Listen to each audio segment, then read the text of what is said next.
So, welcome to Lancefield on the Line. My name's David Lancefield. I'm delighted to welcome Terence Mauri today. According to our friends at Thinkers 50, an influential and outspoken thinker on all things leadership, and I couldn't agree more. He's the founder of Hack Future Lab and the author of the global bestseller, and I have it right here, The 3D Leader. I read it, I digested it. I loved it. I mean, a brilliant synthesis of management and leadership thinking, some new ideas, which I hadn't read about before, which we're going to talk about today, and super practical and attractive too. Terence, congratulations and welcome to the show. Thank you so much, David. It's great to be with you. Fantastic.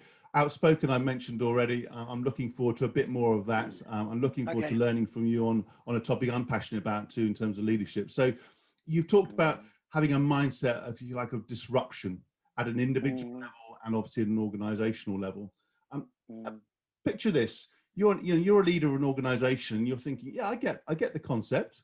I want to do it, but I'm facing all these, if you like, I'm facing inertia in my organization. Strong middle managers who don't want to change, who sort of roll their eyes when I try and tell them what to do. How do you tackle that? How do you actually instill a disruption mindset in a traditional organization? It's such a great question. In fact, it's what I call a catalytic question. It's a question that gets us to look at the world differently and challenge our assumptions. That's a big message to our listeners today and our viewers, which is don't limit your challenges, challenge your limits. And I think this is called permafrost. Cantor's law says that the hardest part of change is the middle. And there's no doubt that at a middle management and middle people level, there's inertia, there is paralysis by analysis. And so I think there's a couple of strategies that our leaders need to think about. Number one is one of the best ways to outpace disruption, whether that's workforce disruption or business model disruption or job decay, decaying faster and faster, is to be in a perpetual state of beta. What do I mean by that? I mean, be a learner, not a knower. Too many organizations just focus on pro-change and transformation, and that's important. Yes. But I think we need to move towards what I call a sort of perpetual state of beta, being in this continual learning and an agile learning mindset. So I think strategy number one is scaling learning. How do we scale a workforce that is agile, resilient, daring, and in a perpetual state of beta? Strategy number two is unlearning. I think one of the imperatives of the 21st century is to decide what to stop doing.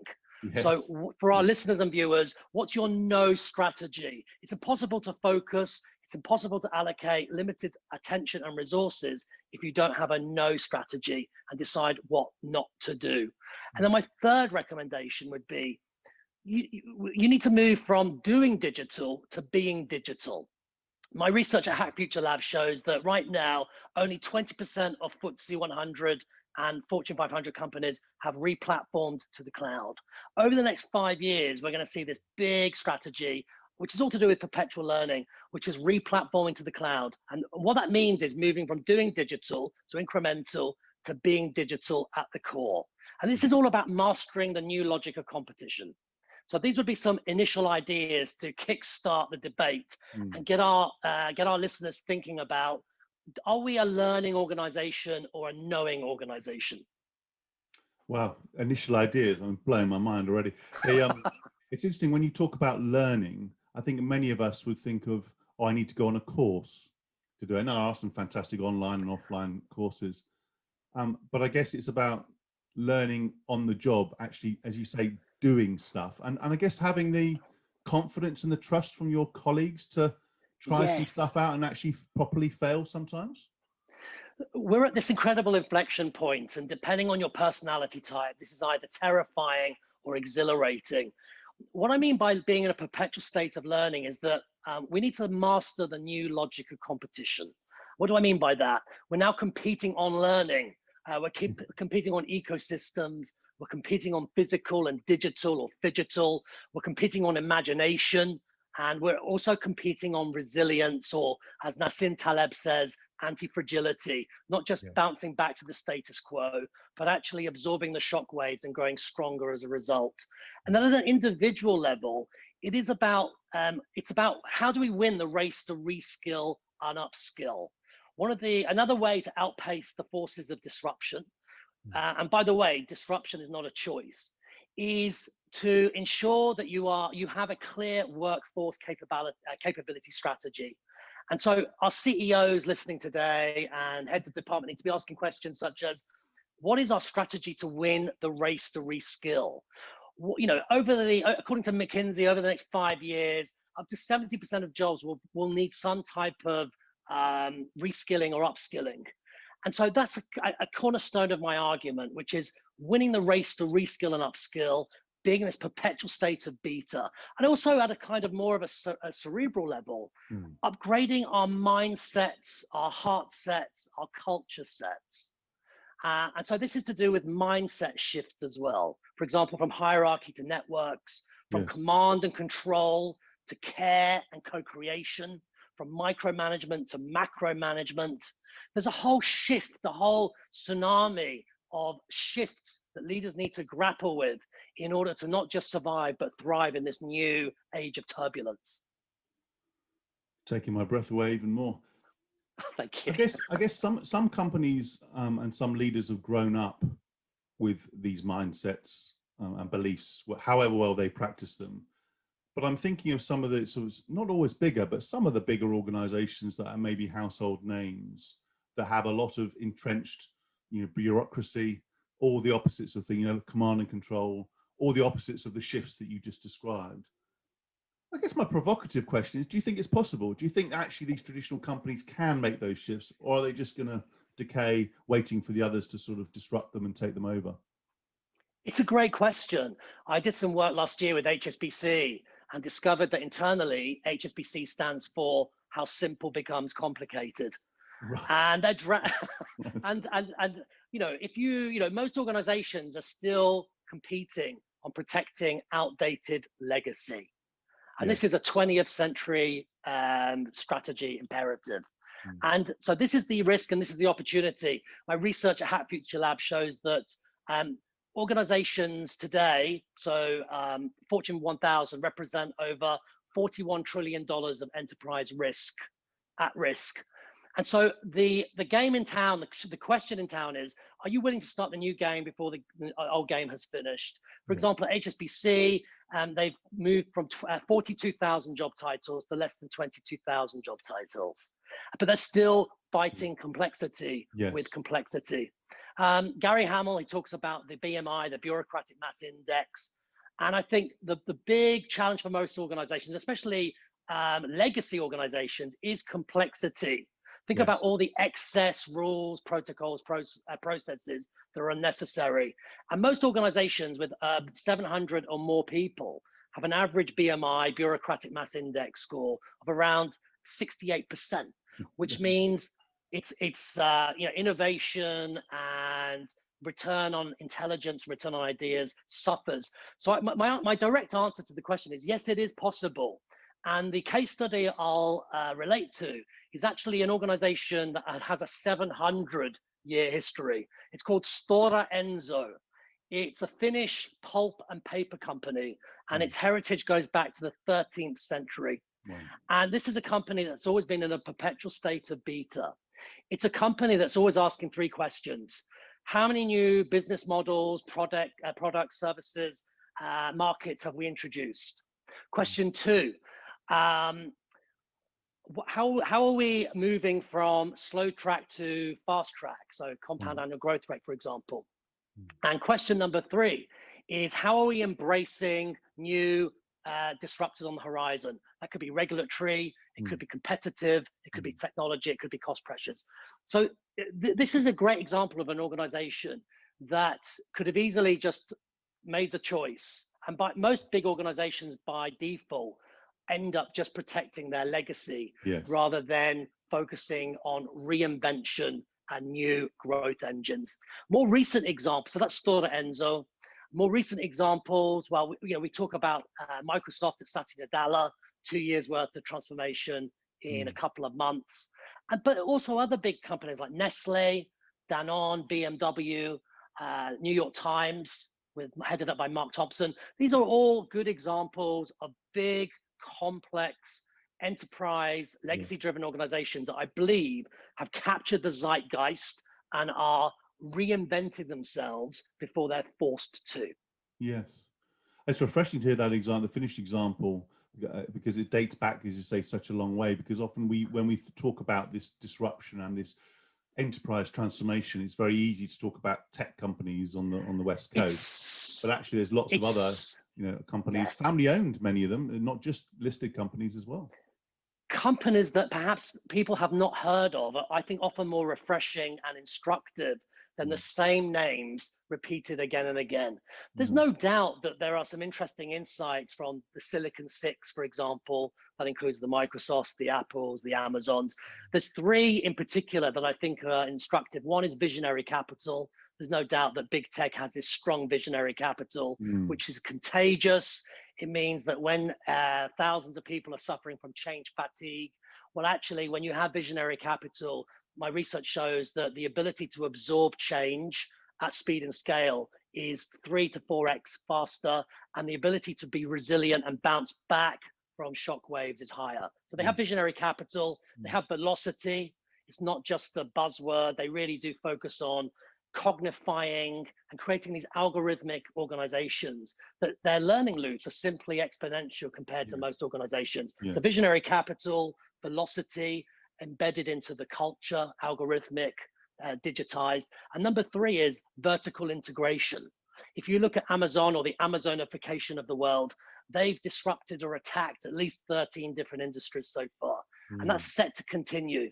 They're now looking at healthcare, the $3 trillion industry. And for our listeners out there, a great way to kind of be ready for disruption is to ask yourself, well, why does disruption happen? Unhappy customers, broken business models, obsolete cost bases, legacy mindsets, and inertia. And if our listeners are saying tick, tick, tick, tick, it means that your business and your industry is ripe for disruption. Absolutely. Absolutely. I mean, it's interesting the examples you gave of Amazon or the industries.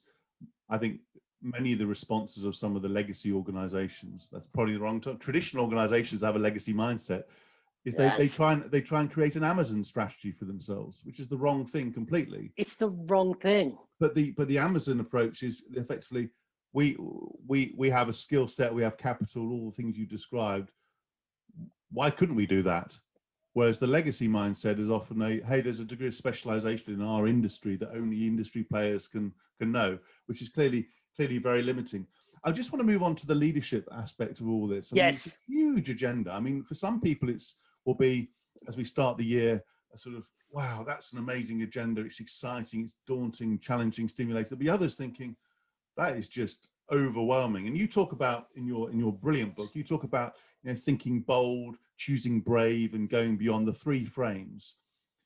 It's a cheeky question, but which of the three is the hardest? I think it's a great cheek. I love cheeky questions. And I think, what questions do we want to be remembered for? What's the bravest question we're going to ask of ourselves and our teams and our organizations? When we're operating at the edge of uncertainty, questions clearly matter more than answers.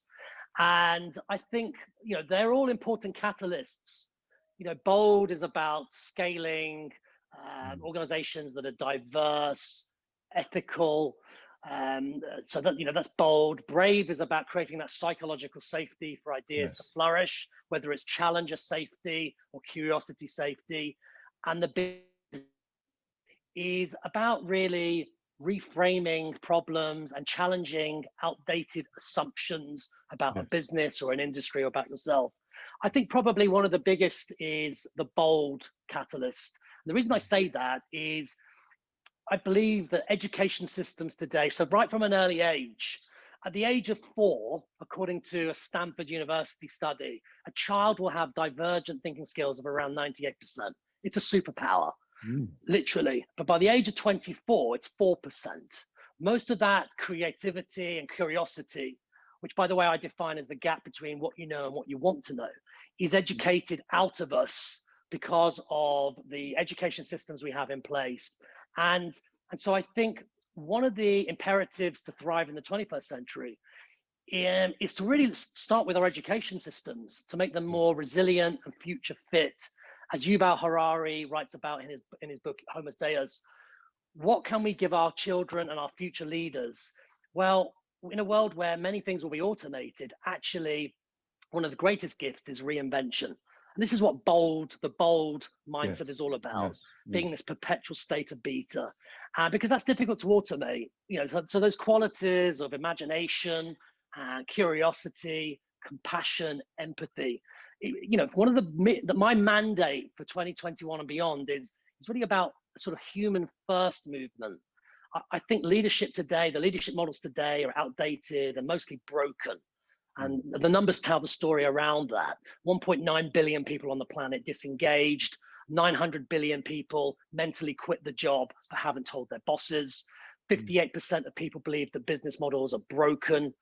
And so I truly believe that the bold mindset, a cornerstone of the book, is about scaling our mindsets to be more agile, more curious, and be in this continuous state of experimentation. Yeah. So, you've mentioned it as well, be a learner, not a knower.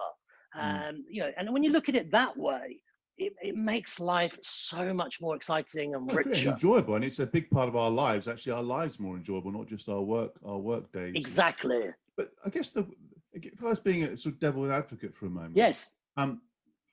I think many leaders, executives, whatever you call them, will listen to that and probably, I would hope, would nod and say, that makes sense. I know I need to do it, and may go on a virtual stage at the moment, and say the same. But the reality of what they do in terms of their actions, their words, their reactions to situations, often are more mercenary in a way that actually would put some of those human aspects of leadership into a nice to have box, or a sort of soft skills box, or once we've done our numbers, we can do all that sort of stuff later. Yes. So the question I have is, given I think that there's a greater recognition, thanks to your expertise and other thought leaders, for these aspects, why is it taking so long for these people just to sort of candidly change the way they do stuff? A couple of days ago, I watched Mark Carney, former governor of Bank of England, deliver the REIT lecture. And it was a really interesting lecture because he spoke about the need for leaders of the biggest companies on the planet to start moving from this shareholder primacy to stakeholder perspective. Yes. And the reason I think it's taken so long is obviously it's a complex question. Change is hard, we know that. And a lot of the systems that we have in place that have come about since the Second World War have supported maintaining or protecting the status quo. And it's always easier to do that. But some of the economists that I follow right now, including Nouriel Roubini, Mariana Mazzucato, many others, I think we're at this inflection point where it's clear to see that business models today, the models that we're prescribing to, workforce models, business models, society, the way we're working is broken. It's not working. It's not fit for purpose anymore. Yeah. And I think what we'll see, it has taken far longer than it should have, but what we're going to see over the next 10 years is an acceleration of transformation at a government level, at a society level, and a company level. And I think that momentum will accelerate for the benefit of society. And so I think, yes, it's frustrating that this has taken so long, and legacy has a way of sticking around. But I think we're literally at this inflection point now. Also, there's another argument, which is companies are dying younger. Their longevity used to be around 60 years. Now it's gone to 15 years. According to BCG, it could be less than 10 years in the next 20 years. So company business models are going off like yogurt in the fridge. They're dying sooner and sooner. So these are forces that are going to force CEOs of today, CEOs of tomorrow, to confront a new reality and to capture these trend lines that are going to go from kind of on the horizon to mainstream. And Right. if you don't capture them, you're in danger of, falling behind and never catching up. If you look at some of the recent companies like Enron and Shell, there's a graph showing these legacy energy companies. There's a new graph, a second line showing these new upstarts in Yes. the renewable space, Yes. Ørsted, for example, Yes. and they're overtaking in terms Yes. of market capitalization. And so I think these are driving forces that will act as an impetus for CEOs to start reinventing faster with more Yes. urgency. That's a fact. I mean, these are, as you say, systemic shifts that Yes. in the past and maybe still the present, many leaders have ignored or put them in the. That's an interesting set of changes that we will monitor. We may talk about, but effectively we can stick to our knitting, if you like. Whereas now, as you rightly said, they are material to the value of the organisations, and secondly, also to the reputation in terms of more responsible capitalism and so forth. Yes. I am struck. It's interesting. Some of the examples that have been cited and actually studied in the past few years have been of more autonomous organisations where there's, as you talked about, give more distributed responsibility to individuals to craft their own jobs, not just get their one of 20,000 titles. And that sounds all good and well and makes a lot of sense. The question I have specifically, given all of your research, Terence, is what does that leave for leaders then? If you've set a mission and a purpose for the organization, you've given, you put some guardrails in place, if you like, and you've recruited fantastic people and empowered them to deliver their best. Some people have said, well, what do leaders need to do now? What's your take on that? It's another great question. And I think the 21st century is about scaling a generation of leaders. So rather than prescribing to this sort of top-down command and control leadership model where you have very much like the military, a sort of definitive leader at the top. Yes. I think we're moving to a world where everybody is leading themselves. Now, clearly, depending on the sector and depending on the type of organization, some organizations will still have more hierarchy. But we also have this new generation of companies like Hire, for example, where one of their missions is to sort of, they call it humanity over bureaucracy. I think there's a couple of shifts where leaders can still play a role and still maximize contribution. So some of these include job satisfaction, ethics and trust. Yes. Diversity, not just diversity in terms of gender, but the creating cultures of dissent, positive dissent, divergent thinking, celebrating differences. And I think what we'll see is also culture. In Japan, there's a word called shoshin. It means a set of belief systems, and really, sort of scaling culture is a bit like pouring concrete. Once it's poured, often it's difficult to change. It's kind of set like cement. But I think leaders can play a really pivotal role, like a conductor in an orchestra, in terms of scaling cultures as well, where people can bring their full authentic self to the job, and really, yes. I agree that scaling activity is the one that we often hear in the context of innovation, but actually scaling cultural change is it's hard and often not talked about because very few people can do it well. But I'm an optimist. I think I'm an optimist, a pragmatic optimist, and I sense you are too. If we have to look at the world beyond the pandemic, what do you think the biggest shift will be in how companies, organizations are led as if you like, as the pandemic being a catalyst for that change? Like you, I'm a pessimist optimist. So okay, one way of framing. Yes, digital, we're deluged by digital. Yes, we're drowning in data. According to Gartner, 80 zettabytes of data over the next 10 years, which is 80 trillion gigabytes of information, over 100 times all the individual grains of sand on the planet. Yes, disruption is accelerating and business models are going off like yogurt in the fridge. Yes, COVID has happened, and future pandemics will sadly occur. I think, the pandemic and the acceleration of technology, it's an accelerant. Yes. So I think, basically the pandemic has been an accelerant in a number of ways. Some of the big shifts include working from home or working from anywhere. It's accelerated this mindset shift, which I find very fascinating, from command and control to care and co-creation. We're moving from money to meaning. We're moving from profit to purpose, although profit's still important, hierarchy to networks, fragmented control to networks, resilience, from ego to eco, if I can say that. These are some of the biggest trends that that excite me. I'm not sure there's one that specifically stands out. Another big one for me is ethics and trust, because I believe there's a sort of a deficit of trust and a deficit of ethics in industry today. George Orwell would have relished these times. We have digital skullduggery and denial, fake news and false facts. And so I think ethics needs to be baked into the cultures, truly held accountable. We've seen some examples recently. Wirecard, Europe's most valuable fintech, 24 billion. The CFO is still on the run. CEO, I think, is in prison.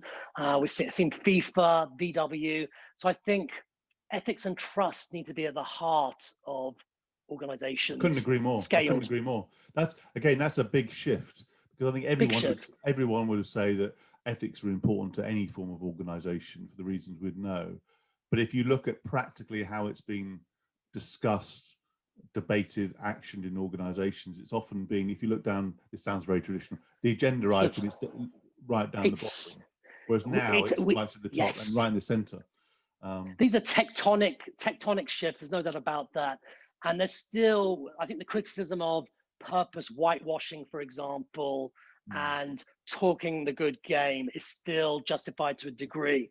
But I think, again, when I look at the trend lines around the world, we've kind of reached this inflection point where the urgency to change will be greater than the kind of ability to protect the status quo. It will become untenable to protect the status quo. Mark Carney spoke about it in his Reef lecture, this idea that, every organization publishing its carbon dioxide emission targets all across the supply chain, as investors being able to see how they're progressing against their net zero carbon targets. So I think when you create new metrics, new levers, that acts as a very powerful accelerant for not just societal change, but business change as well.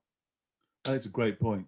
The granularity of the changes and the attention to detail of what are the mechanisms and levers it's the stuff that people may not talk about or understand, but when you are doing genuine transformation, you have to go, the big picture, the systemic changes and the vision that gets you there, and also all the way into the weeds and sort of what do we need to undo, as you say, as well as learn again.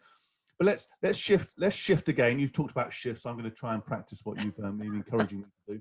I'm always keen when people talk about these shifts to see if they're practicing what they preach. So this is the moment to get personal, Terence. Let's do it. Let's talk about what you've done, if you like, over the last year and what you're planning to do over the year ahead in the context of a disruption sort of mindset. What's on your agenda?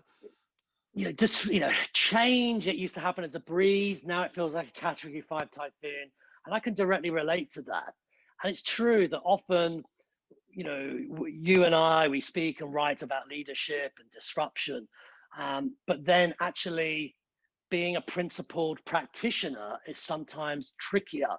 There's no doubt that March 2020, last year, my life turned upside down very quickly. Many keynote engagements cancelled, flights cancelled, projects cancelled. So it was almost like a sort of coming face to face with the ultimate personal disruption. At the same time as that, I actually was diagnosed with COVID, so really suffered with that, and I thought about my own life. So, sort of genuine face to face with mortality. Yes. And that can put you in a very fragile frame of mind. And when you're in that sort of frame of mind, it's very easy to bunker down. However, there's no doubt that over the second half of last year was all about transformation at speed and scale, moving to this more hybrid world, working from home, virtual keynotes, virtual coaching. And I got to say, it wasn't an easy, seamless transition by any means. I struggled with all of those different emotions that you go through when you step out of your comfort zone and when you step into the unknown. But what I also learned is that there is wisdom in uncertainty. And it reminds me of some Italian words. It comes from the Renaissance painter Michelangelo, who said, "Ancora imparare." Never stop learning.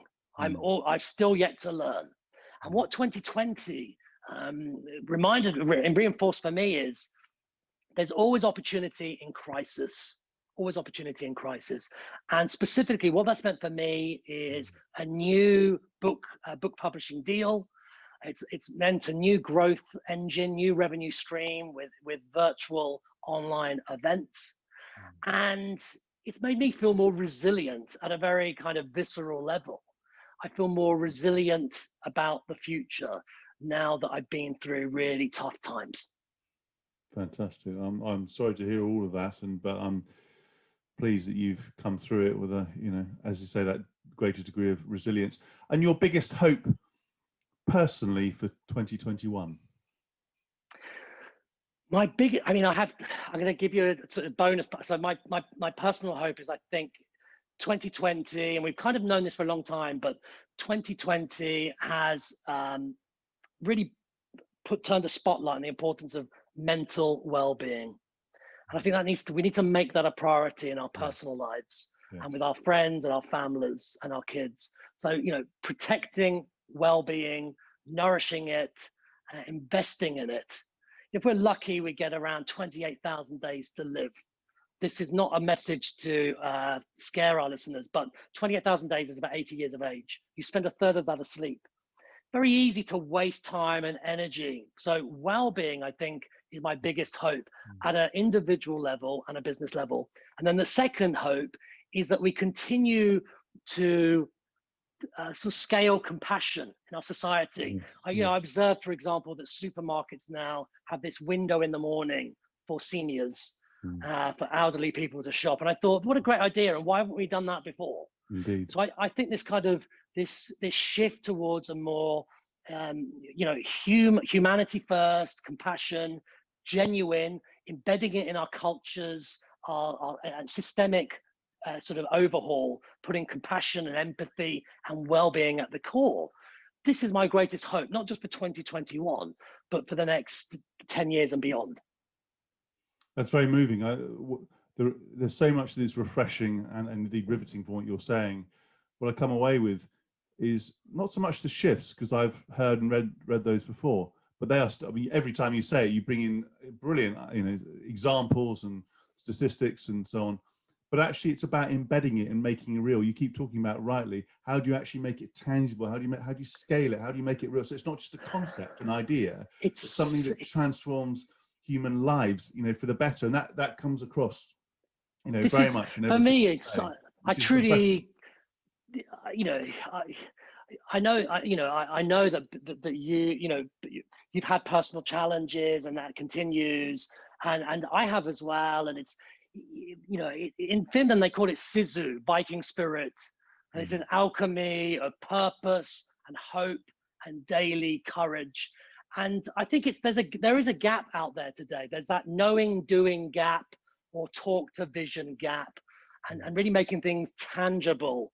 And I think when we focus, sort of move to a human-centric model and sort of build and kind of scale organizations of the future around humans at the core, rather than just making money at the core, there are some really exciting possibilities, not just for our children's generation, but for future generations as well. This is a big driver for me, how to elevate humanity and harness the full potential of our species. So we get that return on ideas and return on energy. Fantastic. And I couldn't have said it better. An eloquent man and with brilliant insights and very moving as well. Terence, thank you for your time. That was another edition of Lancefield on the Line.